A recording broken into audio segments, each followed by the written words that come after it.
Olá, estamos ao vivo em todo o mundo pelo YouTube, pelo Fio Diário, pelo Locals, pelo Instagram e também pelo Twitter X. E hoje eu vou falar sobre o Donald Trump dando o primeiro passo para a volta à Casa Branca com uma vitória acachapante no caucus de Iowa. E se você não está entendendo nada, não sabe o que é caucus, não sabe o que é Iowa e não sabe o que está rolando, calma que eu vou te explicar no programa de hoje. Também vou falar sobre a tragédia da aprovação do Joe Biden, que está no fundo do poço. Vou falar, conectando a isso, sobre as elites globais que estão se encontrando agora no Fórum Econômico Mundial em Davos com o slogan de reconstruindo a confiança, mas o Lula não foi, não deu muita bola para o evento. E sobre a Patrícia Lelé, que atacou novamente e dessa vez foi denunciada por inúmeras fraudes dentro dos Estados Unidos e agora está procurada pelo FBI. Também vou fazer um alerta importante ao agro brasileiro, chamando atenção para uma notícia que simplesmente não apareceu no Brasil. Os chineses estão comprando áreas de fazendas gigantescas nos Estados Unidos e estão produzindo várias coisas, inclusive maconha. Então, crava o dedo no like para ajudar aqui o vídeo e se inscreve no canal, por favor, tanto no canal do Fio Diário quanto no Paulo Figueiredo Show, enquanto o canal do Paulo Figueiredo Show ainda está no ar.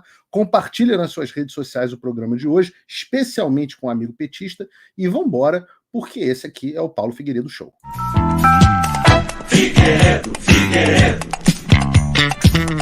Figueiredo, Figueiredo. E, obviamente, está todo mundo falando do Donald Trump e tem muita coisa para falar sobre isso, porque as coisas estão melhores ainda do que se imaginava, né? A gente não tem notícias boas no Brasil, mas pelo menos está tendo notícias boas globais. Mas antes da gente falar do Trump, eu queria compartilhar algo interessante com vocês que eu descobri esses dias. Ontem eu estava vendo os dados demográficos dos nossos canais no YouTube e eu percebi duas coisas interessantes. A primeira delas é que quase metade das pessoas que assistem o Paulo Figueiredo Show não estão inscritas nos nossos canais. Isso é uma coisa de doido, né? Porque o sujeito não está inscrito nem no meu canal, nem no Fio Diário, mas ele assiste ao programa. Então, eu só posso crer que isso seja porque a pessoa ainda não percebeu que não está inscrita no canal. Mas é muito importante para a gente que você se inscreva, mesmo que o vídeo esteja aparecendo para você com sorte, mas o número de inscritos nos ajuda a captar patrocinador para o canal, ajuda o programa a aparecer para vocês, ajuda o tamanho do engajamento. Então eu peço que você se inscreva nos dois canais, tanto no canal do Paulo Figueiredo Show, enquanto ele ainda existir, e no canal do Fio Diário. E eu peço a vocês também que considerem a possibilidade de assinar o Fio Diário no www.fiodiario.com, custa R$ 24,90 por mês, e você vai apoiar esse trabalho. O canal, o objetivo é que a gente chegue a 200 mil inscritos nos próximos 30 dias, e eu acho que isso é absolutamente factível, né? E depois eu conto para vocês o que foi a segunda coisa que eu descobri vendo os dados demográficos do meu YouTube. Eu achei isso tudo absolutamente interessantíssimo, para dizer a verdade. Eu gosto de aprender com as coisas que eu vejo aqui com vocês, porque eu gosto de escutar o público, gosto de entender o que está acontecendo. Mas peço a vocês, se inscrevam, curtam, compartilhem, tudo isso vai fazendo com que o vídeo apareça mais, e assinem o Fio Diário, que é a minha casa. Se meu canal Paulo Figueiredo Show cair, eu vou continuar transmitindo no Fio Diário enquanto eu crio outro canal. Nós vamos entrar, inclusive, a partir de agora, entrando também no Instagram, transmitindo no minha quarta conta do Instagram, o Real P Figueiredo 4. Mas vamos falar do Donald Trump, porque esse é o assunto mais importante do mundo. É o assunto mais importante do mundo, inclusive para nós brasileiros. Não é só porque eu estou aqui nos Estados Unidos, mas é para você esquecer a política brasileira por um minuto. Essa política que só tem nos dado desgraças, né? Porque o que interessa agora mesmo é a política americana, e o mundo inteiro está prestando atenção. E ontem o Trump deu o primeiro passo dele para voltar à Casa Branca. O sonho de alguns e pesadelo de outros, principalmente da esquerda, está se realizando. E eu digo que ontem foi o primeiro passo porque a gente pode dizer que a eleição americana, assim como a brasileira, ela tem, de uma certa forma, 2 turnos, né? O Brasil tem primeiro turno e segundo turno, dependendo da votação. Mas nos Estados Unidos é mais interessante, porque o primeiro turno é o que se chama das primárias, que é um processo onde os americanos, os eleitores mesmo, eles escolhem quem vão representar o partido, quem vai representar o partido na eleição de novembro. Então, vários candidatos se apresentam em cada um dos partidos, não é um cacique que decide. Então, em todos os estados são feitas o que se chamam de ou eleições primárias ou os caucus, que nada mais são do que reuniões, como se fosse uma assembleia de condomínio, onde as pessoas, várias espalhadas ao longo do estado, onde as pessoas também fazem as suas votações e escolhem os seus candidatos. E aí, quem conseguir 1.215, que é a metade mais um dos delegados do partido, ganha a nomeação. E aí vai para o segundo turno com o candidato do outro partido que vencer. E o processo democrata é um pouco mais complicado, não vou falar sobre ele hoje, porque tem superdelegados, é uma história. Aí os caciques do partido, no caso do Partido Democrata, têm um peso maior, então não vou falar sobre isso, mas eu quero falar sobre o caucus de Iowa, que aconteceu ontem, sobre o dos republicanos. Deixa eu abrir aqui a notícia para vocês, e lembrando que todas as notícias que eu coloco aqui no programa são notícias no meulocals.com, e você pode acompanhar essas notícias de graça, e elas não vêm com aquele viés nojento da imprensa, e além de tudo você recebe elas tanto pela notificação push, pelo telefone, ou você também pode receber as notícias por e-mail, para você não perder alguma coisa que é muito relevante. E eu não coloco todas as notícias do mundo no meu Locals, eu coloco só aquelas que você não pode deixar de assistir e que geralmente saem, às vezes, com destaque diminuído da grande mídia ou com viés, aquele viés asqueroso. Não dá para ler uma notícia sobre a eleição americana no G1, né? Você vai ter náusea, você vai ter aí vômito, essas coisas. Então vamos ler a notícia aqui rapidamente. O Trump venceu Iowa com folga, e são 2 notícias, porque o Vivek Ramaswamy pulou fora e apoiou o Trump. Então, no caucus republicano, o Trump teve uma vitória decisiva, ele teve 51% dos votos, até quando eu publiquei a notícia estavam 90% das urnas apuradas. O governador Ron DeSantis, aqui do meu estado da Flórida, ficou em segundo lugar com 21,3%, e Nikki Haley, ex-embaixadora das Nações Unidas, ficou com 19% na terceira posição. E o Vivek Ramaswamy ficou em quarto. E aí, logo, imediatamente depois do anúncio do resultado, o Vivek Ramaswamy... Primeira coisa que eu vou chamar a atenção, o Iowa agora, com 51% dos votos, o Trump vai ganhar 20 delegados. Mas 20 delegados de 1.215 que ele precisa. Você vai falar assim, pô, então não significa nada. O número de delegados aqui não é o que realmente é importante. O Iowa é um estado pequeno, população pequena. O que importa aqui é o simbolismo, porque ele é o primeiro. Ele é o início. E é considerado por muitos o mais importante, porque ele dá o tom do que vem para frente. Então, muita gente estava na dúvida de como seria o resultado dessa pesquisa, desse cálculo, em relação às pesquisas. Muita gente estava em dúvida, muita gente falava assim, será que o Trump vai tão bem, será que não vai bem? E ele foi, assim, esmagadoramente bem. Vou até falar mais sobre isso. Mas aí, imediatamente depois do resultado, você teve 2 candidatos republicanos que pularam fora da disputa. O primeiro foi o governador... O primeiro, na verdade, em ordem, né, foi o Vivek Ramaswamy, que a gente vai falar sobre ele. O segundo foi o ex-governador do Arkansas, o Asa Hutchinson, que ninguém sabe quem é, então não faz absolutamente nenhuma diferença. Mas o Vivek Ramaswamy faz diferença, sim. Eu conheci o Vivek Ramaswamy pela primeira vez num CPAC anos e anos atrás. E eu fiquei absolutamente impressionado com o que ele falava, porque basicamente ele é um empresário multimilionário, jovem, com educação em Harvard, assim, as melhores formações possíveis. E ele era um cara que denunciava como que essa pauta woke estava por trás das grandes corporações do mercado financeiro. E ele falava sobre isso de uma forma que ninguém falava. Ele publica um livro sobre isso em seguida. E desde o início da campanha, nós temos acompanhado o Vivek. Vocês sabem que, graças a vocês, eu fui inclusive assistir presencialmente, ali nas primeiras fileiras, um dos debates presidenciais republicanos, das primárias, pessoalmente aqui, e eu fiquei absolutamente impressionado com o Vivek. Porque, para vocês terem uma ideia, nesse debate, ele parte para cima da presidente do partido, que é a Ronna McDonald, que é, assim, digamos assim, a cacique mor do Partido Republicano. Ele dá uma cacetada na imprensa, inclusive nos âncoras que estão apresentando. Sabe aquelas porradas que o Bolsonaro dá no William Bonner? Ele deu com muito mais nos apresentadores lá, no Larry Holtz e na menina lá, que eu não sei quem é, mas são apresentadores, âncoras aí da mídia tradicional que estavam apresentando o debate. Ele falando, a gente nunca deveria estar sendo mediado por esses caras, a gente deveria estar sendo mediado pelo Joe Rogan. E ele tem sido o maior crítico à imprensa, maior crítico ao establishment, a essa cultura woke, ao ativismo judicial, ao deep state. Ele prometia uma redução gigantesca no tamanho do Estado americano. E eu vou dizer para vocês, é uma confissão aqui, em termos de discurso, ele era o candidato que eu mais gostava.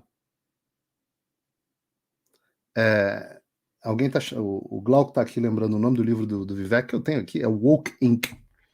Ele fala justamente sobre a lacração no mercado corporativo. É meio que a Bíblia sobre esse assunto de lacração no mercado corporativo.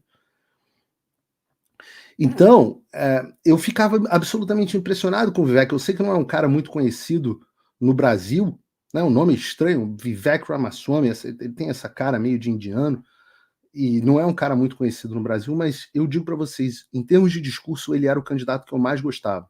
Ele era o que falava com mais naturalidade, as respostas deles eram perfeitas sobre todos os assuntos, corajoso, nenhum apelo ao establishment, de forma que muitos estavam cogitando que ele viesse a ser o candidato, que ele viesse a ser o vice da chapa do Trump.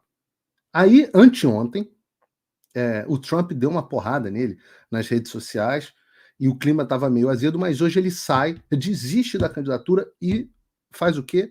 Apoia imediatamente o Donald Trump. Apoia imediatamente o Donald Trump. Que é exatamente o que eu acho que o governador da Flórida, Ron DeSantis, deveria fazer. E quem sou eu? até conheço bastante gente na campanha do DeSantis, mas a campanha do DeSantis é um desastre. Apesar dele ser um governador absolutamente espetacular, existe uma frase dentro da política que é o seguinte: você só perde uma eleição quando você sai dela menor do que você entrou. Se você sair, como o Vivek saiu, muito maior do que ele entrou, você já ganha a eleição. Não é apenas ter mais votos. Se você cresceu, se você aumentou de tamanho, e é por isso que as eleições municipais no Brasil vão ser tão importantes, você já ganha, de certa forma, a eleição, mas você perde quando você sai menor. E o governador Ron DeSantis foi um cara que saiu menor dessa disputa. Sairá menor dessa disputa. Ele teve 20% dos votos, até um desempenho acima do que se esperava, mas não vai ter a menor chance, não tem a menor chance. A campanha dele é um desastre. Ele, apesar de ser um cara correto em todas as suas políticas, de ter sido um baita governador, ele simplesmente não consegue. Ele se tornou um cara de frases prontas, parece treinado, parece aquela coisa meio ensaiada, que ninguém propriamente dita, ninguém acredita no que ele fala mais, porque é muito ensaiado, a população já não aguenta mais discurso ensaiado. A população quer autenticidade. E ele ainda tem agora, nesse momento, uma oportunidade de sair e apoiar o Trump. Eu acho. Se eu fosse ele, é o que eu faria. Sai, apoia o Trump, mostra união dentro do partido e tenta recuperar um pouco, porque ele saiu muito queimado. O Trump arrebentou com ele se tornou um cara com uma imagem, conseguiu colar uma imagem de ingratidão, afinal ele foi eleito apenas por causa do Trump. O Trump inventou o Ron DeSantis e ficou parecendo que ele queria furar a fila. E na política existe vez. Então, você imagina, né? Digamos, o Bolsonaro queira ser candidato na próxima eleição e o Tarcísio fala, não, eu que vou ser o candidato. Política tem vez, né? Se o Bolsonaro pudesse ser candidato. Então, como o Bolsonaro inventou o Tarcísio, não existia Tarcísio sem Bolsonaro, da mesma forma não existia Ron DeSantis sem Trump. Com a diferença que o Ron DeSantis tem feito um grande governo. E agora você tem, que ficou ali empatada ali quase com o Ron DeSantis, você teve a Nikki Haley. E eu confesso a vocês, eu estou dando aqui uma pincelada para vocês saberem quem são os personagens que vão habitar o noticiário político mundial nos próximos tempos. Então é bom para você ter um pouco de ideia geral. Eu confesso a vocês que a Nikki Haley é uma pessoa cuja minha percepção sobre ela está se transformando. O Dr. Marcelo Ribeiro, que faz Conexão América comigo, sigam ele no Twitter, ele hoje acho que ele acha ela pior do que o Mitt Romney, né, ou tão ruim quanto.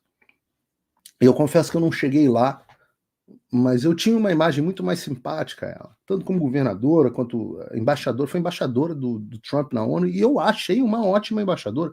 Acho que ela fez um trabalho incrível, inclusive pró-Israel, contra a Palestina, contra a perseguição que Israel sofre na ONU, retirou os Estados Unidos de uma série de putarias desses mecanismos globais de cooperação que sugam o dinheiro dos Estados Unidos, e eu acho que ela foi muito bem. Só que ela, ultimamente, na campanha, ela tem vestido o corpo de candidata do establishment republicano. E isso tem gerado uma rejeição a ela gigantesca. De forma que, assim, eu não estou conseguindo mais olhar para a cara dessa mulher. Não estou conseguindo mais olhar para a cara. E eu acho que as pessoas estão descobrindo quem ela é. Talvez ela se coloque... De novo, acabamos de ter o primeiro caucus, né? Daqui a pouco, semana que vem, tem New Hampshire, na outra, né? Acho que é na próxima mesmo. Então, as coisas elas ainda estão se construindo. As coisas ainda estão se construindo. Mas ela talvez se coloque como a maior opositora, assim, antagonista do Trump nessas primárias. Porque eu particularmente não... Enfim, posso estar enganado, a gente vai ver nos próximos dias. Mas o importante sobre a vitória do Trump, propriamente dito, é que ele venceu em todos os cálculos, em todos os grupos demográficos. Todos. Ele venceu em todos. Mas venceu com margem.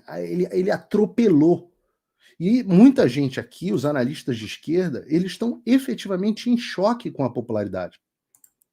Falando aqui de um analista sensato, que é o Glenn Greenwald, alguém não muito bem quisto pela direita brasileira, mas alguém a quem eu e o Tucker Carlson respeitamos bastante, o Glenn estava dizendo hoje num tweet, não sei se eu vou achar o tweet do Glenn aqui, acho que eu não vou achar, mas o Glenn estava dizendo no Twitter hoje uma coisa que eu acho muito verdadeira.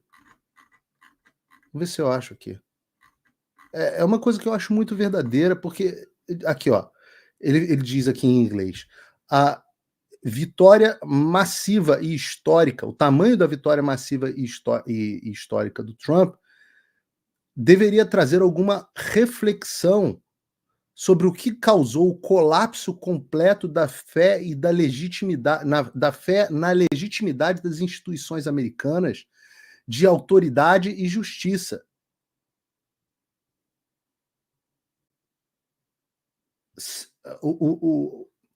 A maneira como os eleitores cagaram solenemente, não é isso aí, estou parafraseando o Glenn. Desconsideraram foi o termo que ele usou, mas eu vou prefiro cagaram solenemente. Cagaram solenemente para as acusações da justiça contra o Trump. Isso mostra um descrédito no sistema judiciário. E eu vou dizer, num certo sentido, dá até para fazer esse paralelo no Brasil. E é um sintoma, isso que o Glenn está dizendo, é o evidente.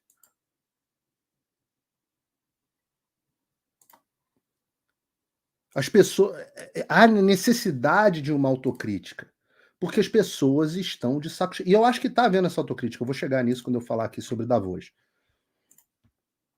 Mas as pessoas estão de saco cheio. As pessoas estão de saco cheio, as pessoas estão sem paciência, elas não aguentam mais. O Trump é a bola de demolição das pessoas em relação às estruturas. E eu não estou dizendo que as pessoas estão de saco cheio só do Biden, que estão de saco cheio de muito mais, e vamos falar sobre isso, mas elas também estão de saco cheio do Biden. Então vejam essa notícia, de novo, notícia do meulocals.com, você não vai ver, essa notícia você não vai ver em veículo nenhum no Brasil, eu não vi nem na Oeste. Mas se você quer receber esse tipo de notícia e saber o que está acontecendo no mundo, é de graça, tá aberta para todos todes no meu locals. Então entrem lá. Olha essa notícia. Joe Biden é oficial. Joe Biden é o presidente americano com a aprovação mais baixa em 15 anos. O presidente teve uma avaliação desastrosa na economia e na percepção sobre a sua saúde mental, que para mim é o tema são os temas mais importantes. Mas a gente vai chegar lá. Tá aqui, ó. O presidente Joe Biden tem a menor taxa de aprovação do trabalho dele de qualquer chefe do executivo nos últimos 15 anos. Segundo uma nova pesquisa da ABC News, ABC News é da Disney, é absolutamente de esquerda, tá? Não estamos falando de um veículo de direita que fez uma pesquisa obscura. Não, o Ipsos é um dos institutos mais conhecidos dos Estados Unidos. E a ABC é uma rede de esquerda gigantesca, se eu não me engano, de propriedade da Disney ainda. A taxa de aprovação do Biden, e isso tem refletido em outras pesquisas, é de 33%, a mais baixa desde do então presidente George W. Bush, de 2006 a 2008, segundo a ABC News. Biden também recebe uma taxa de desaprovação recorde de 58%. E ainda está começando, eles dizem aqui que esses números mostram que a população quer que siga adiante a investigação que está acontecendo sobre os negócios do Joe Biden, ou melhor, o processo de impeachment que está em curso na Câmara contra o Joe Biden. Agora, entram aqui algumas cerejas do bolo que eu tenho que chamar a atenção para vocês. Com a economia sempre sendo a questão principal, se não a questão número 1 para os eleitores em uma eleição presidencial, a posição do Biden é fraca. Não apenas 71% dos americanos dizem que a economia está em mais condições, mas são 74% dos independentes e mesmo quase metade dos democratas dizem que a economia vai mal. Só 24% dos americanos acham que a economia está boa. Ora, Se o James Carville, o estrategista histórico do Partido Democrata, que inclusive foi um dos arquitetos da vitória do Joe Biden, se ele tiver correto, ele tem a frase famosa da campanha do Bill Clinton, onde ele diz: é economia, estúpido. O que decide a eleição é a economia, estúpido. Se a economia vai bem, o presidente é reeleito. Se a economia vai mal, o presidente não vai eleito. Não é reeleito. Se ele tem razão, 71% dos americanos acham que a economia vai mal. O que é muito curioso, porque a economia americana cresceu quase 5% no último trimestre, o que seria um número avassalador para os Estados Unidos. A inflação aqui voltou para patamares controlados, ali na faixa de 3,5%. Conseguiram controlar os índices de inflação, não a inflação em si. E o desemprego está em 3,6%, que é um dos melhores números da história. É pleno emprego. E, no entanto, a percepção de quase todo mundo aqui, eu posso dizer isso para vocês, a percepção de todo mundo é que a economia vai mal. Isso é uma mudança completa de paradigma. Completa de paradigma. Porque todo mundo percebe que tem alguma coisa de errada. Tem alguma coisa cheirando estranho no reino da Dinamarca, na economia americana. Mas tem números mais interessantes, prestem atenção nisso. Trump, e a gente falou sobre isso, 68% do partido acham que o Trump é o candidato que tem a melhor chance de vencer a eleição presidencial, ou seja, 2/3. Entre os eleitores dentro de cada respectivo partido, Trump tem mais apoio que o Biden, 72%. Biden só tem 57% de apoio dentro do próprio partido para ser candidato. Ou seja, ele ainda tem a maioria, mas é pequena. E 75% dos eleitores republicanos disseram que ficariam satisfeitos com o Trump como candidato do partido. Aí, olha que interessante, a taxa de aprovação do Biden é 21 pontos abaixo da média entre as pessoas negras e 15 pontos abaixo da média entre as pessoas hispânicas. Esses números, hispânicos e negros, sempre foram a grande fonte de voto do Partido Democrata.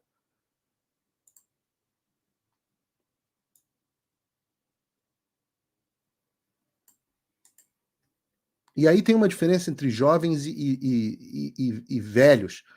Mas os mais jovens negros, que sempre apoiaram, não estão apoiando o Joe Biden.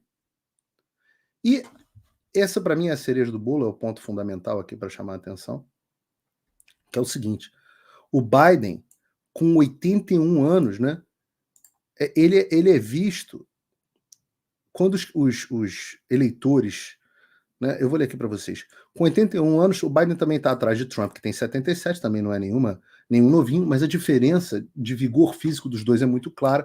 O Trump, inclusive, fez uma propaganda essa semana absolutamente espetacular, brincando que a Casa Branca era, na verdade, um asilo, como se fosse a propaganda de um asilo, mostrando o Joe Biden lá com cuidadoras, etc. Ele fala: venha viver na comunidade de velhinhos, né, no asilo da Casa Branca, onde você recebe cuidadores, comida e etc. Ele mostrando o Biden, um anúncio engraçadíssimo. Então, por quase 20 pontos, 28 contra 47, quando os eleitores são questionados sobre cada candidato ter o estado mental, né, mental acuity, a acuidade, a agudeza mental necessária para servir como presidente. Apenas 28% dos americanos. Para um minuto e reflete. Só 28% dos eleitores americanos acham que o Joe Biden está em condições mentais de ser presidente. Isso nunca vai sair na Globo News, vocês podem esquecer a chance disso ser dito pelo o descabelado lá, ou pelo, sei lá, não sei nem quem faz mais Globo News. Mas eu sei que não sai a notícia. Que apenas 28% dos americanos acham que o Joe Biden está em estado mental para governar o país. O número do Trump, 47, também não é espetacular, mas 28, eu não vejo como você ganhar a eleição dessa forma. Eu simplesmente não vejo. Então, no final das contas, essa eleição, e é por isso que você precisa acompanhar, se você, eu estou no Brasil, não entendo de política, não tem problema, a gente vai acompanhar aqui de forma bem simples. Essa eleição é a eleição do establishment versus o povo.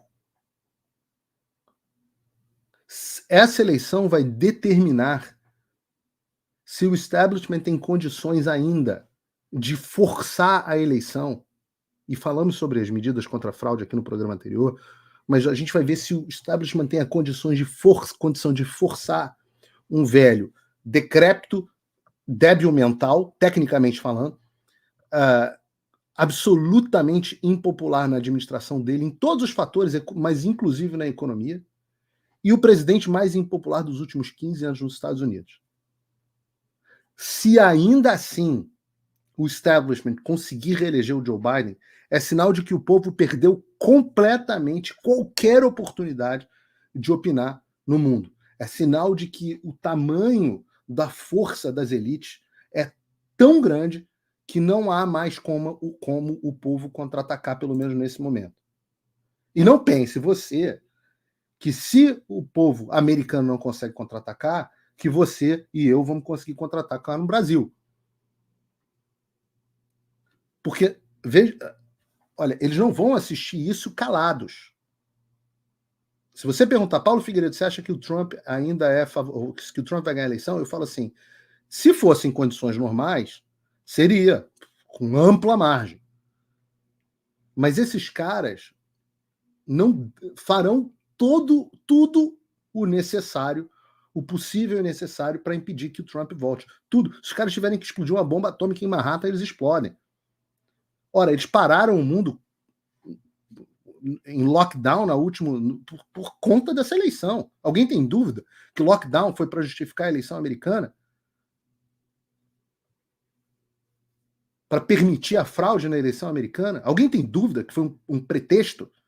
Eu ainda não tenho certeza, como eu estava conversando com o Dr. Peter McCullough essa semana, eu ainda não tenho certeza. Ele escreveu um artigo e testemunhou no Congresso a esse respeito, dizendo que a Covid foi inventada, criada em laboratório para as eleições americanas. Eu ainda não estou convencido disso, eu não fui tão longe assim. Mas que, de fato, as políticas de lockdown, que de fato viram o Covid para justificar as políticas de lockdown para roubar a eleição americana, disso não me resta nenhuma dúvida. E que esses caras vão fazer tudo o possível, inclusive tentar efetivamente prender o Trump, ora, não tenham dúvida. Só que toda vez que eles perseguem o Trump, a não ser que eles encontrem efetivamente uma forma de dar um garrote jurídico para impedir o Trump de ser eleito, lembrando que os Estados Unidos não tem ficha limpa, não tem TSE. As discussões estão acontecendo no Colorado e que vão para a Suprema Corte. Poucas pessoas acreditam que realmente o Trump vai ficar inelegível até o final do processo, mas não sei. Talvez essa seja a única forma. Realmente não sei. Prisão. O problema é que quanto mais as pessoas batem no Trump, assim como quanto mais as pessoas batem no Bolsonaro, mais elas se descredibilizam e mais elas fortalecem o candidato. E é por isso que eu digo que o Bolsonaro não tem a menor dúvida que ele vai ser a próxima grande liderança do Brasil ainda na direita. Porque o TSE, o Alexandre, etc., eles legitimam a ele como o grande nome. Quando esses caras batem, ora, eu posso dizer até comigo, o Alexandre bloqueou as minhas redes, o meu Locals teve 3 mil inscritos. Pro Locals é uma coisa de maluco, 3 mil pessoas que eu recebo e-mail. O meu número de apoiadores, que eu imaginei que fosse diminuir quando mudou o link do meu Locals, aumentou. Vocês se rebelam contra esses caras. Nós nos rebelamos contra esses caras. E eu disse que as pessoas estão de saco cheio e que não é só do Biden, mas eu quero entrar no assunto de Davos, na reunião do Fórum Econômico Mundial, porque uma coisa está acontecendo. O Marcelo dos Santos está dizendo, esse papo de bomba lembra o filme do Watchmen, é verdade. Mas as pessoas não sabem o que está acontecendo no Fórum Econômico Mundial, em Davos, eu vou explicar um pouco sobre isso, e sobre como o tema do fórum é a percepção de que as pessoas estão de saco cheio. Mas vamos falar sobre isso em um segundo. Porque agora eu quero falar para você que muita gente está vendo que o Trump pode voltar a qualquer momento. E que com isso os Estados Unidos vão decolar. E o mercado aqui vai decolar ainda mais. Já no Brasil, você tem os governos de esquerda e governo de esquerda e segurança econômica são duas coisas que não combinam. Então, você manter um patrimônio no Brasil do PT e do Xandão é um risco que você e a sua família não devem correr. Eu digo isso por experiência própria. Uma ótima opção para você que não sabe como fazer, para você se blindar contra as arbitrariedades desse pessoal, é você investir nos Estados Unidos. E uma forma mais fácil e segura de você fazer isso é você adquirindo um imóvel aqui nos Estados Unidos. Mais precisamente aqui na Flórida, que é o mercado imobiliário dos estados, um dos mercados imobiliários de estado mais pujantes que você tem no país inteiro. Tem resultado, enquanto o mercado do resto dos Estados Unidos vem caindo, a Flórida continua subindo graças ao governo bom do Ron DeSantis, mesmo nas épocas de baixa. Então, se você quer proteger o seu dinheiro dessa forma, eu recomendo que você conheça o trabalho da FAC, porque eles assessoram os clientes deles em todas as etapas do processo. É muito fácil, desde a obtenção do financiamento, e você, sim, estrangeiro, pode obter um financiamento aqui nos Estados Unidos com as taxas baixíssimas de 5%, 6% ao ano, até o momento de você pegar as chaves, e aí você pode colocar, inclusive, o seu imóvel para alugar, e aí você tem uma renda. E se a sua ideia também é para morar, eles também são experts em buscar e negociar imóveis em áreas com ótimas escolhas e com muita qualidade de vida. Então, eu coloquei o link aqui na descrição e você pode entrar aqui no site que eu estou abrindo na tela para pedir mais informações para eles. Você, com isso, também apoia o nosso canal. E nessa hora que você precisa de alguém competente e confiável, eles são as duas coisas. Eu endosso o trabalho da FAC, tem aqui todas as informações. Você pode investir com apenas R$115 mil e obter financiamento. Dentro dos Estados Unidos, é uma taxa de juros baixíssima. Então, e aí você pode finalmente ter a possibilidade de ter a sua renda dentro dos Estados Unidos. Então, eu recomendo muito antes, eu conheço as pessoas que estão por trás, muito antes de serem patrocinadores do canal e patriotas e pessoas cristãs de boa índole, eu recomendo muito o trabalho deles. Pois bem, falando sobre Davos, né? Eu estou dizendo que eles estão fazendo as autocríticas deles porque o pau está torando nos Estados Unidos, eleições americanas acontecendo, a população mandando o dedo do meio para essa turma do establishment. Enquanto tudo isso acontece, a elite mundial se encontra em Davos para o Fórum Econômico Mundial. Se você não sabe o que é o Fórum Econômico Mundial, ele foi fundado em 1971, ou seja, em 1971, mais de 50 anos, 53 anos, pelo famoso engenheiro e economista alemão, o Klaus Schwab. A WEF, ou World Economic Forum, né, é uma organização internacional que se tornou hoje o símbolo do globalismo de elite. Porque ele foi concebido para ser um fórum de líderes empresariais, políticos e acadêmicos, para discutir as questões globais, mas na prática, o Fórum de Davos ele serve como um espaço onde um pequeno grupo das elites globais eles tomam as decisões que afetam a vida de bilhões de pessoas e sem qualquer forma de responsabilidade democrática. Ninguém escolheu esses caras. Então os caras fazem a reunião deles em Davos, na Suíça, e lá há uma concentração de poder inimaginável para a humanidade. É um ambiente fechado, as agendas são definidas antes, as políticas públicas que são implementadas nos países, principalmente as políticas que as elites globais aplicam, elas são formuladas em Davos. Então você tem lá os temas sustentabilidade, globalização 4.0, inclusão financeira, renda mínima básica, saúde global, vacinas. Até para onde vai o dinheiro do investimento, em quais políticas. Tudo é decidido lá. Essas discussões sobre mudanças climáticas Elas, por exemplo, o Acordo de Paris, o chamado Acordo de Paris, partiu de uma discussão climática em Davos. Eu estava falando aqui de vacina. No início dos anos 2000, 20 anos antes da Covid, Davos criou a Aliança Global para Vacinação. É, isso aí, dinheiro de Bill Gates e o cacete, tudo que você puder imaginar. A ideia do Klaus Schwab de fazer um grande reset, reinicializar a economia mundial. Você pega em 2016, né? Eles publicaram um famoso artigo, 8 previsões para o mundo em 2030, onde disseram que você não será dono de nada e será feliz. E aí é um cenário futuro onde não vai mais existir a propriedade privada e você teria uma economia baseada em compartilhamento e acesso. Eu vou te dar um exemplo pequeno disso.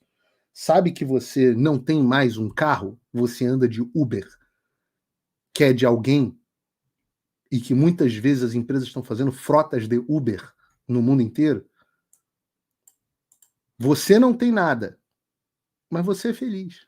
Sabe que você não... Aqui nos Estados Unidos, a BlackRock, State Street, etc., estão comprando, fazendo investimentos gigantescos no mercado imobiliário, criando... Eles compram todas as unidades num lugar onde você só consegue alugar na mão deles, e aí você deixa de ter o seu imóvel que ficou caro demais, e aí você mora de aluguel, ou você não tem mais os seus DVDs em casa, você assina Netflix, que decide quando você tem, quando você não tem, e que filmes vocês vão assistir. Isso tudo saiu da ideia dos bilionários de Davos, né? Eles têm um artigo famoso, que são 5 razões pelas quais você deve comer insetos para reduzir a mudança climática. É isso, eu não estou de sacanagem. Os caras querem substituir o consumo de carne bovina, que segundo eles faz mal para o meio ambiente, por consumo de inseto. Tem vários artigos. Vários artigos. E eles foram os idealizadores, como eu falei, da ideia de... Isso em 2020, quando teve o Fórum de Davos, no meio da pandemia, eles lançaram a iniciativa, o Grande Reset, a reinicialização completa dos sistemas econômicos globais. Isso tudo que eu estou falando é só... Eu explico muito isso no Fim da América, no módulo que eu vou até gravar ainda, que vai sair para os meus alunos em breve, sobre economia global, né? Mostrando como as dinâmicas da economia global mudaram. Só que preste atenção nisso agora. Agora que você já entendeu o que é Davos. O tema do encontro do Fórum Econômico Mundial desse ano é, rufem os tambores, abre aspas, reconstruindo a confiança. Eles dizem que o mundo está fraturado. Então nós precisamos reconstruir a confiança. A confiança em quem? Neles. Prestem atenção no quão ridículo é isso. Os caras destroem a confiança em tudo.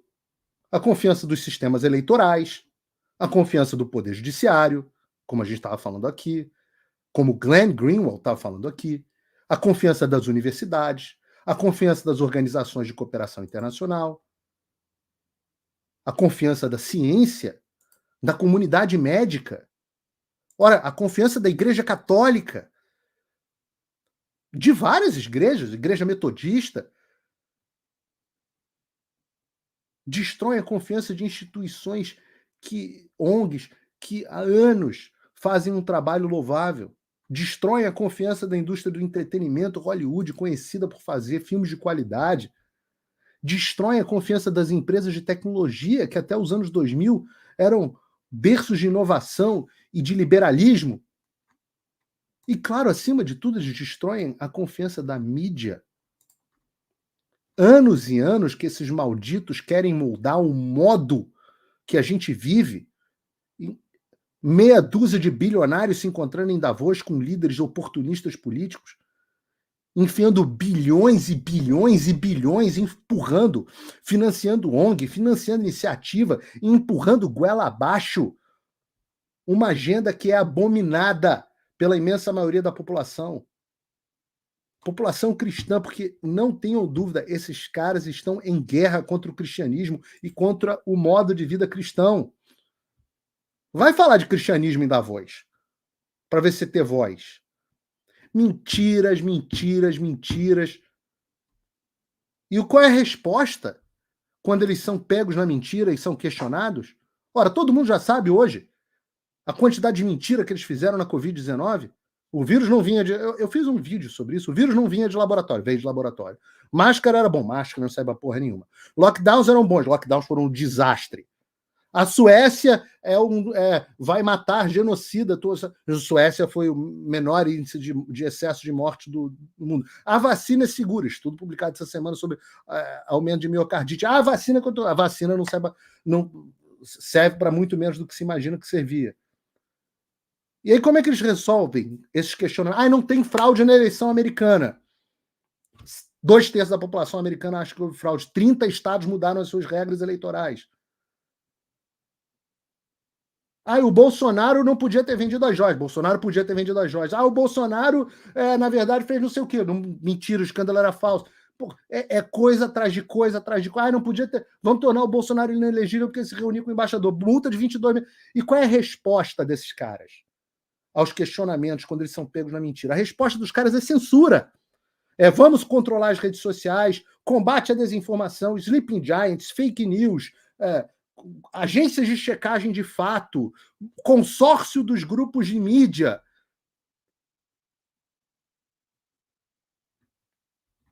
Eu sei bem disso, que a resposta desses caras é censura. E aí esses caras sentam e se reúnem na Suíça, todo mundo muito limpinho, e vão falar em reconstruir a confiança. Teu cu, meu filho, teu cu. Pro inferno com vocês.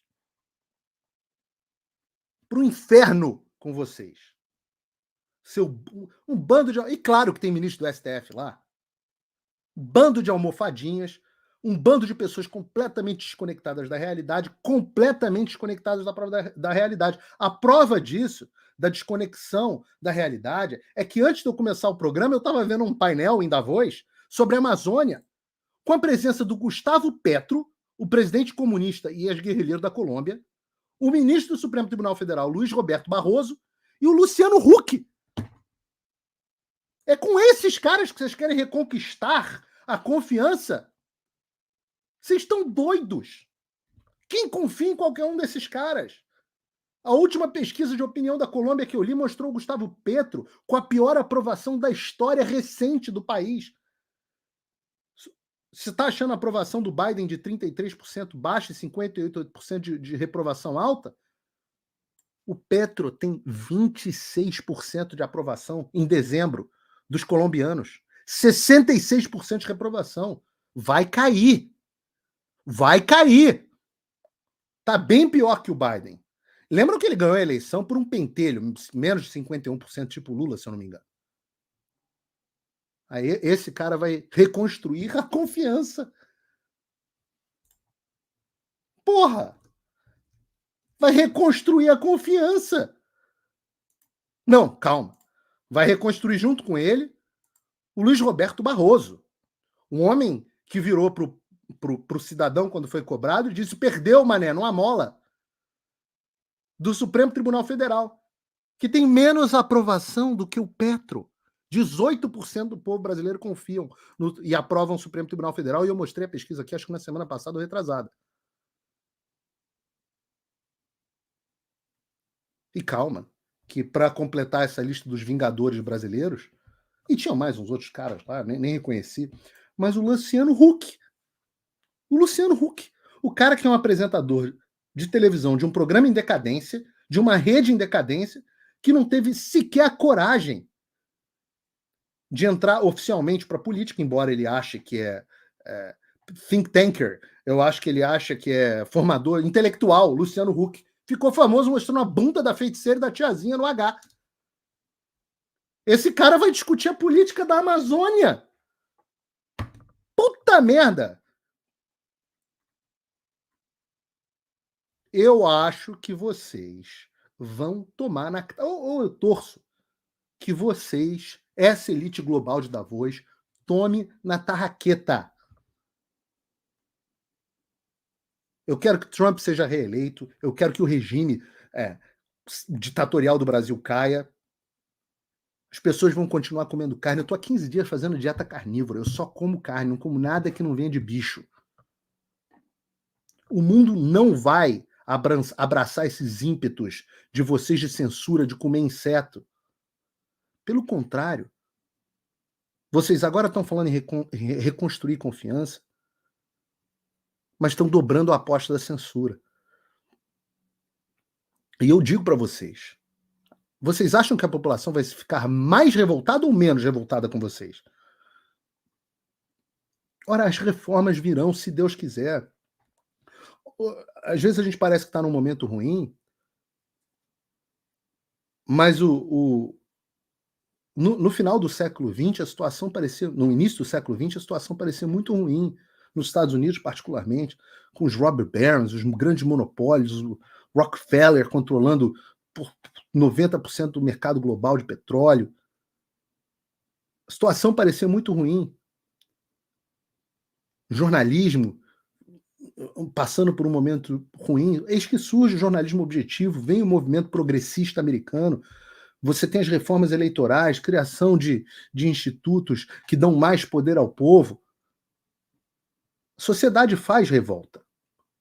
E faz reforma quando se revolta. E essa discussão está em curso. E o efeito dessa discussão é isso que vocês estão vendo nos Estados Unidos. E vocês acham que vai acontecer o quê no Brasil? Vocês vão segurar as pessoas na ponta da baioneta? Eu não sei. Eu não creio que a baioneta esteja do lado de vocês, não. Pode ter faltado culhão para tomar a atitude que tinha que ter sido tomada. E eu não estou falando em golpe como nunca falei em golpe. Estou falando em garantia constitucional. Mas duvido que sejam utilizados como são os capangas da Polícia Federal, alguns capangas da Polícia Federal, duvido que vocês tenham a baioneta no Brasil. Então o que vocês vão fazer? É uma ótima pergunta. O que vocês vão fazer? Vão fazer reuniãozinho da Voz? Olha que o anzol tem volta. Olha que o anzol tem volta. Vamos mudar para assuntos mais leves. Fico meio puto com esse assunto. Naturalmente, né? Primeiro, obrigado pela enorme audiência. Quase 8 mil pessoas nos assistindo aqui nas múltiplas plataformas. Volto a pedir que as pessoas que estão assistindo pelo Paulo Figueiredo Show se inscrevam no Fio Diário, porque se cair o Paulo Figueiredo Show, o canal é lá que nós vamos passar. Agradeço as pessoas nos assistindo também. Aliás, eu esqueci de dizer, mas agora nós também estamos transmitindo o Paulo Figueiredo Show ao vivo pela TV Flórida. Um abraço para o pessoal da TV Flórida. Mas eu quero falar sobre eu quero falar sobre a Patrícia Lelé. Esse assunto é muito engraçado. Essa história é muito louca. E óbvio que vocês viram. Vocês lembram dessa bela moça? Eu acho ela a maior gatinha. Tá? Eu sou do tempo que ainda era permitido achar a mulher bonita. E a Patrícia Leles, figura polêmica e conhecida da direita brasileira, é acusada criminalmente de fraude nos Estados Unidos. E vocês devem lembrar que ela ganhou notoriedade, que ela dizia que era namorada do Flávio, do Eduardo Bolsonaro, coitado do Flávio. O Flávio é bem casado. Do Eduardo, agora o Eduardo é também, mas na época não é. Mas o Eduardo Bolsonaro não tem uma foto íntima com essa moça até. Mas ela dizia que era. Ela também acusou o Marcos Feliciano de estupro, né? E tem várias coisas. Ela acabou sendo indiciada no Brasil por indiciação caluniosa e extorsão. Então, ela disse que trabalhava no New York Times, disse que era da Georgetown University. Assim, é uma coisa impressionante. E, obviamente, ela era muito conhecida, muito associada com a direita. E aí, quando ela não é quista, ela foi candidata a deputada também, tá? Quando ela não é benquista na direita, ela dá um 180 graus e é abraçada pela esquerda. Tem fotos dela com Lula. Deixa eu ver se eu acho aqui. Isso vale a pena até mostrar. Vale a pena até mostrar aqui. Eu preciso botar um Jimmy aqui. Ah, tá aqui, ó. É fácil de achar. Tá fácil. Poder 360. Obrigado, Poder 360. Sempre recomendo Poder 360. Ó, o Lula dando beijão no rosto dela. Ah, malandrão. Parece até o Joe Biden. Olha aqui. Ache alguém que olhe para você como Lula olha para Patrícia Leles. Case com alguém que olhe para você como Lula olha para Patrícia Leles. Que coisa impressionante, velho. Então, pois bem, essa doida, e eu digo que é doida mesmo, tecnicamente falando, posso até falar sobre isso, ela teve uma acusação gravíssima. Ela basicamente tomou $700 mil de pessoas para dizer que ia fazer investimentos no EB5. O EB5 é um visto para investidores aqui nos Estados Unidos. Se eu não me engano, tinha uma época que era $500 mil, acho que agora é $1 milhão. Você faz um investimento aqui nos Estados Unidos e você recebe um green card.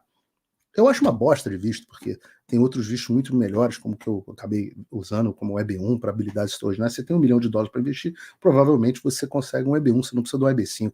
Eu não faço recomendação de visto, mas ela se fingia de advogada. Então ela pegava o dinheiro do investimento e gastava, segundo as acusações, ela usava o dinheiro para conta própria. E a acusação alega que ela convenceu amigos a se passarem por funcionários do fundo de investimento do Texas em chamadas telefônicas e videochamadas com a vítima. Quando a vítima finalmente recusou a enviar mais dinheiro, Leles Borin teria ameaçado os pais da vítima de removê-los dos Estados Unidos e de enviar os caras para uma agência de cobrança. Então ela foi acusada de fraude eletrônica, transações monetárias ilegais e roubo de identidade agravado. Se for condenada, pode enfrentar uma pena máxima de 20 anos, mais 10 anos se condenado por transações monetárias ilegais. E assim, basicamente assim. E aí o FBI diz, olha, se você souber onde é que está essa doida, avisa e tal, tem aqui o site, está tudo no meu Lucas. Depois a Patrícia Leles foi pro... E aí a coisa fica mais divertida ainda.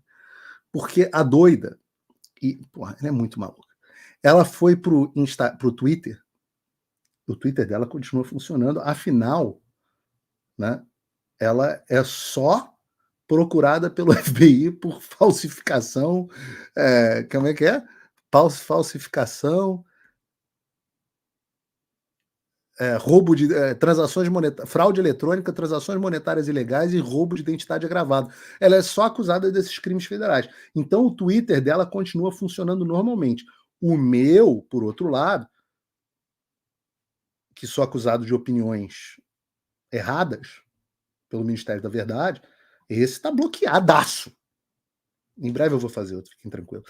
Mas é só para vocês verem. Patrícia Leles tem Twitter. Isso é o ridículo, né? O cara diz que tem o cara diz que conduz o inquérito das fake news. No entanto, ele bloqueia o meu Instagram, ou o meu Twitter, as minhas redes sociais, e deixa aberto o da Patrícia Leles, que é diagnosticada como mitomaníaca, como mentidora compulsiva. Ai, ai, ai, ai, ai. Ai, ai. Olha o que ela diz. Olá, Twitter e várias pessoas que não conheço, mas acreditam que eu devo explicações de algo.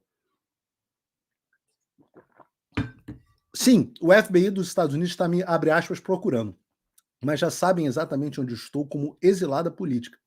Foram meses de perseguições e falsa acusação. Meu suposto crime.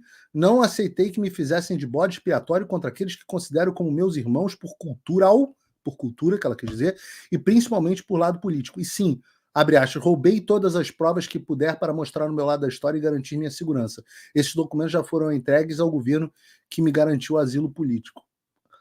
E agora, publicamente, de forma segura, eu posso dizer fuck USA, que é foda-se Estados Unidos, né? Vão se fuder Estados Unidos. E até que, enfim, estou fora deste país de merda. Se quiser, pode me matar, mas eu jamais iria contra o meu próprio povo, ainda mais para dar informações aos Estados Unidos. Agora eu vou curtir uma praia bem tranquila, beijos e mais beijos. Aí o Twitter agora está com fact-checking das pessoas e não mais das agências, disse, ao contrário do que alega, conforme informações de denúncia, ela teria se apropriado de $700 mil, tendo falsificado, bababá, e isso aqui está muito bom, está correto. Então, vocês olham o que é o curioso. Essa mulher é muito doida. Eu não sei se vocês lembram, até abriu aqui para vocês. Essa mulher pegou, fingiu que teve um filho tirou foto com o bebê, e aí ficou postando foto do bebê de outras pessoas como se fossem filho dela. Tá aqui o perfil na caneta desesquizadora do cara falando: esse é meu filho. Por quem é essa Patrícia Leles que tá postando foto do meu filho? Eu tive que bloquear ela no Instagram. Que velho, é muito maluca. É papo de muita maluquice. E quando eu tô falando maluquice aqui, olha que interessante, né? Ela tá, segundo ela, asilada dos Estados Unidos. E é interessante porque os brasileiros perseguidos pelos crimes inventados no STF se asilam nos Estados Unidos em busca de liberdade. Só que a golpista de esquerda, ela se exila dos Estados Unidos, porque cometeu fraude. Ok, não posso dizer que cometeu fraude porque é uma acusação e não uma condenação. Mas convenhamos que o histórico delas não é dos melhores, né? Como pode testemunhar o pai do cara cujo... Por isso que eu não tenho foto das minhas filhas na internet. Tem muito maluco nesse mundo. E a gente nem sabe, obviamente, se ela está asilada mesmo, porque essa doença, a mitomania, que é, para quem não sabe, mitomania é a pessoa que tem o hábito de mentir de forma compulsiva, uma pessoa que inventa histórias, distorce fatos, etc. A pessoa faz isso fora de controle, não só porque ela, às vezes, por ser inclusive psicopata, busca obter um benefício, mas ela tem uma necessidade interna de contar mentira. E as mentiras variam de pequenas inverdades até histórias completamente inventadas. O mitomaníaco não é alguém que mente ocasionalmente, ele tem um padrão de desonestidade. Às vezes a pessoa acredita na própria mentira de forma histérica, e às vezes ela não tem nenhum motivo ou benefício por essa mentira.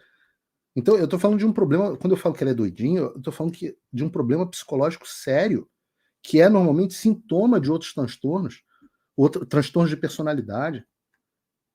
Uma coisa que precisa de terapia ajuda, né?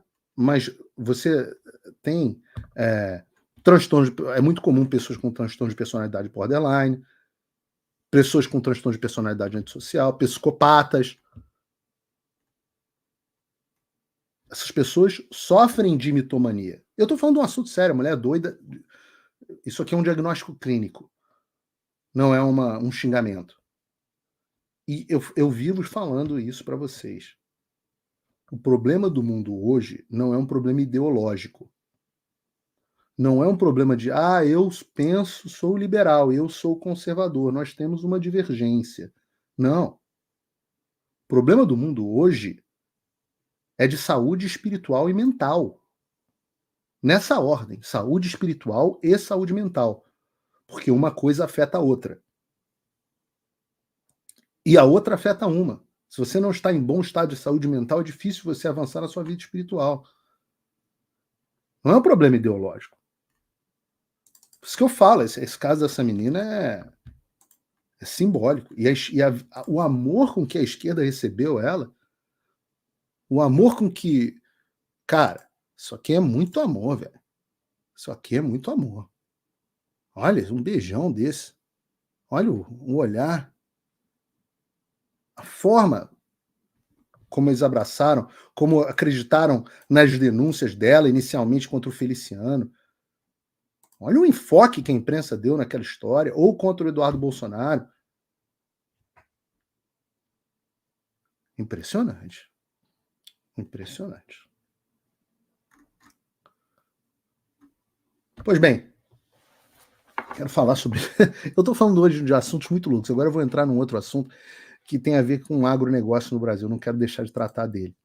Mas antes eu quero dividir algumas novidades com vocês. Essa semana, na quinta-feira, eu volto a Washington, não apenas para participar da Marcha pela Vida na sexta-feira, como eu também vou, a convite, visitar a sede do The Epoch Times em Washington e vou novamente ao Congresso dos Estados Unidos me reunir com congressistas e parlamentares e seu staff para falar sobre avançar as nossas denúncias e possíveis medidas contra o Brasil. É um processo, né?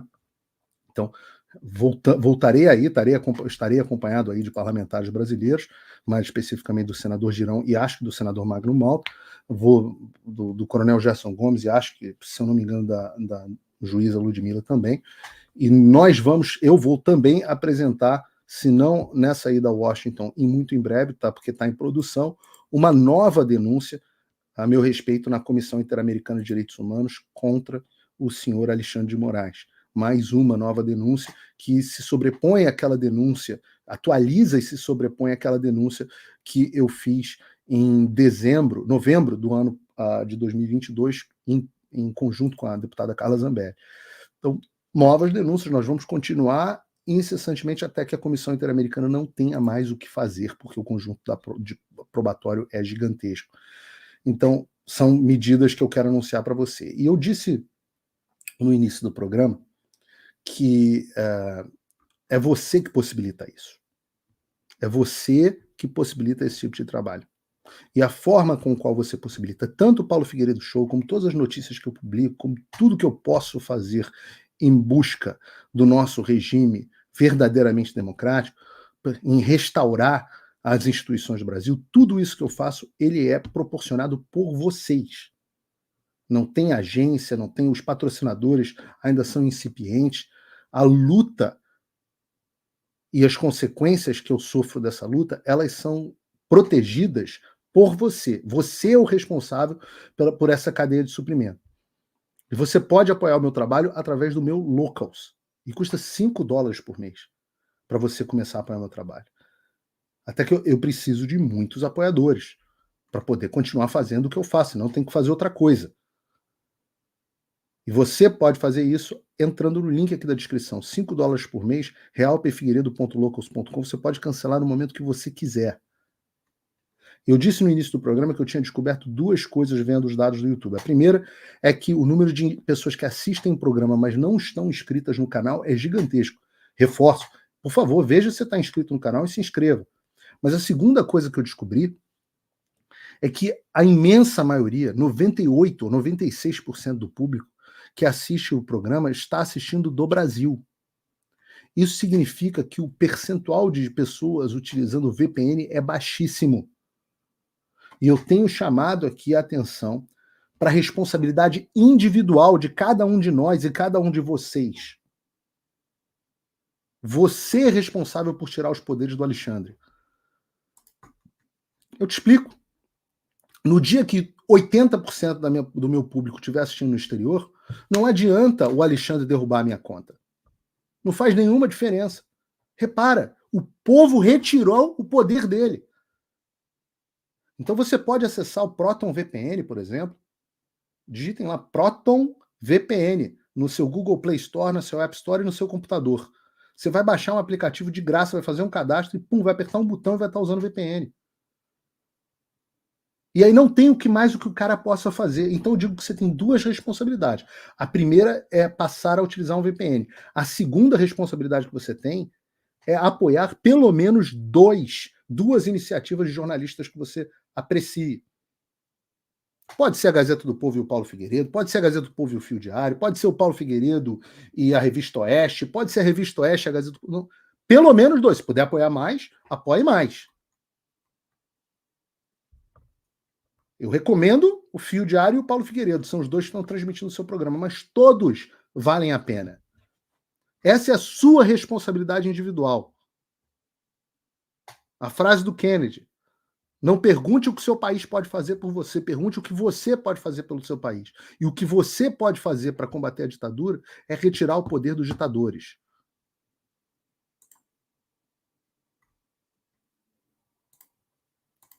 Pois bem, vamos ao próximo. Tá calor aqui, né? Sei que houve com ar-condicionado do estúdio. Não vai ser agora que eu vou descobrir. Mas está calor aqui. Eu quero falar sobre o próximo assunto. Deixa eu ver se eu consigo controlar o ar por aqui. Eu quero falar sobre o próximo assunto, que é muito interessante. Nunca vai sair, esse troço nunca vai sair no Brasil. E é por isso que eu falo que se você não quer me apoiar no Locals, pelo menos se inscreva no meu Locals. Porque você pode fazer isso absolutamente de graça. E olhem essa notícia, prestem atenção nessa notícia. Membro do Partido Comunista Chinês comprou quase 2.000 acres de terras agrícolas no estado do Oregon. 200 mil acres de terras agrícolas no estado do Oregon. Se você não sabe quantos são 200 mil acres, porque ninguém sabe, tá aqui, a área equivale a 7 vezes o tamanho da cidade de São Paulo e o dobro da ilha de Florianópolis. Olha essa notícia. Foi revelado essa semana que um membro do Partido Comunista Chinês comprou secretamente 198 mil acres de terras agrícolas nos Estados Unidos em 2015. Shen Qiaoquao, cofundador da Shanda Interactive Entertainment, fez a compra de terras por 85 milhões de dólares, ou seja, preço de banana. A notícia do New York Post. Em 2015, ele comprou quase 200 mil ares de terras florestais. Chen fez isso através de um veículo de investimento. Bababá. Agora, o que é interessante, segundo o Daily Mail, a compra do Chen não aparece nos registros governamentais de propriedade de terra por os investidores estrangeiros. E eu falo isso que, no Brasil, supostamente, você tem que ter propriedades, estrangeiros não podem comprar propriedades. Os caras mascaram isso. Em outubro, o Departamento de Agricultura dos Estados Unidos estimou que entidades chinesas possuíam cerca de 400 mil acres de terra agrícolas nos Estados Unidos. 400 mil acres. Agora, na época, reconheceu que a estimativa de 400 mil era muito inferior à estimativa real.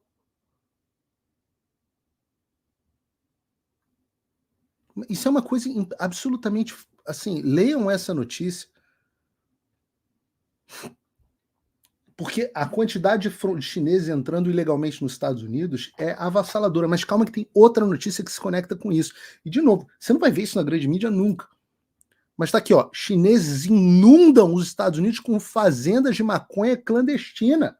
Os Estados Unidos, estou falando que estão plantando maconha na Colômbia, sei lá, no Equador, no Brasil. Não. Os caras estão comprando terra pra caramba para mandar, para plantar maconha nos Estados Unidos. Eu não estou inventando esses troços, essas notícias são notícias que circulam na grande mídia. É que elas só não circulam na grande mídia no Brasil. Os principais republicanos da Câmara estão solicitando um briefing sobre a disseminação de fazendas ilegais apoiadas pela China em todos os Estados Unidos, proveniente do Departamento de Segurança Interna e da Agência de Repressão de Droga. A carta de sexta-feira da semana passada do presidente do Comitê de Segurança Interna da Câmara, Mark Green, que eu conheço bastante, do representante, um dos que a gente encontra sempre, do representante August Pfluffer, que é o deputado August, esse eu não conheço, e do Clay Higgins, pede uma reunião para tratar do assunto. Olha o que são é o Congresso dos Estados Unidos está dizendo, sou eu não. O Comitê de Segurança Interna está cada vez mais alarmado com o número de fazendas de maconha operando ilicitamente por chineses que foram apreendidas por agências locais, estaduais e federais de aplicação da lei nos Estados Unidos. Muitas dessas operações de cultivo ilícitas trabalham em conjunto com organizações criminosas transnacionais. As fazendas de maconha operadas ilicitamente por chineses foram encontradas em todo o país e representam riscos significativos à segurança da nossa nação. Primeiro, fazendas de maconha ilícita fornecem acesso desregulado para o consumo a substâncias da lista 1, ainda é proibido no país inteiro, e ajudam a fornecer fontes de receita adicionais para organizações criminosas. Estamos falando aqui, inclusive, de tráfico de drogas e terrorismo. Muitas dessas operações também foram encontradas com condições de trabalho que são emblemáticas de tráfico humano. Os caras trazem um monte de chinês ilegalmente pela fronteira e botam os caras para trabalharem como escravos dentro dos Estados Unidos da América, de acordo com o Congresso. Além disso, investidores chineses financiam algumas dessas operações ilegais, e esses investimentos incluem um pagamento em dinheiro por grandes extensões de terra, como a gente viu agora, para conduzir essas operações. Teve chinês preso no Maine, teve chinês preso no Tennessee. Isso é uma coisa que ninguém falando disso no Brasil. E eu pergunto, o agro brasileiro, com todo o seu poder, está atento a isso? Você já parou para pensar que você pode estar daqui a pouco partindo por terra com chineses que querem fazer plantação ilegal de maconha no Brasil, ou o que quer que seja, ou serem donos do nosso território. Veja, eu não estou falando de um empresário qualquer chinês, eu estou dizendo de um membro do Partido Comunista Chinês. E os caras do agro no Brasil, eles têm uma influência aí com uma certa bancada de deputados, mas estão dormindo, não tem articulação em mídia nenhuma, não tem articulação com a sociedade brasileira nenhuma. Tanto que uma notícia dessas não sai no Brasil. Está na hora do agro brasileiro bilionário começar a se articular para defender o negócio deles e o modo de vida dos seus donos, que em sua maioria são conservadores. Eu faço um apelo a eles para que acordem. Acordem. A esquerda joga o jogo de forma muito diferente de vocês. Vocês vão... A reforma tributária que vocês tomaram na tarraqueta foi só a ponta do iceberg. O marco temporal, só a ponta do iceberg. Vocês vão perder de goleada de 7-1 enquanto vocês não acordarem. Não dá para ser bilionário e não ter responsabilidades com a sua vida e com a sua empresa e com o seu negócio. Pois bem, um dia teremos um patrocinador agro aqui no programa Macho. Um dia. Enquanto isso, na quinta-feira voltaremos com o Paulo Figueiredo Show, possivelmente de Washington, mas eu agradeço enormemente a audiência de vocês. Também vamos retomar as nossas entrevistas, só não nessa semana, justamente por causa da agenda de viagem, mas na semana que vem já voltaremos com a nossa entrevista. O Constantino parece que voltou de viagem hoje. Vou ver se a gente marca o nosso encontro mensal no Locals para apoiadores do Locals. Você que me apoia no Locals tem acesso sempre a conteúdo exclusivo, e esse é apenas um deles. Postei vários artigos lá essa semana, inclusive um sobre Fórum Econômico Mundial. Eu agradeço mais uma vez aos meus apoiadores, que são quem garantem o Paulo Figueiredo Show, e faço o apelo para que você considere me apoiar com quase uns $5, pouco mais de um lanche do McDonald's por mês, para garantir que o meu trabalho continue. Eu prefiro ter 1000 vezes vários de vocês como apoiadores do que grandes patrocinadores, até mesmo do agro. Um abraço e até o próximo